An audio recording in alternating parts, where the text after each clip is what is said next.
যে কোনো ধর্মগ্রন্থ হাতে নেন, দেখবেন আল্লাহ একজন।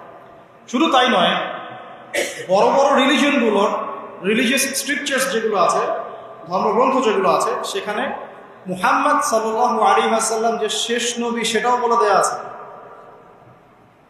তাহলে এরপরেও এত শততা বিভক্ত কেন আমরা? কারণ আমাদের মধ্যে দুটো স্বভাব ঢুকে গেছে।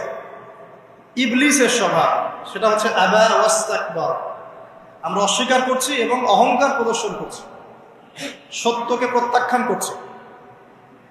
আবার মুসলিমদের মধ্যে তাকিয়ে দেখবেন, এখানেও হাজারটা দলাদলি আছে, মানুষ হাজারটা দলে বিভক্ত, এক এক দলের এক এক কনসেপ্ট। যদিও আল্লাহ এক, কোরআন এক, নবী এক, তারপরেও বুঝের পার্থক্য। এক একজন, কেউ হয়েছে মুরজিয়া, কেউ হয়ে গেছে জাবারিয়া, কেউ হয়েছে কাদারিয়া, কেউ হয়ে গেছে শিয়া, কেউ হয়ে গেছে খারজি।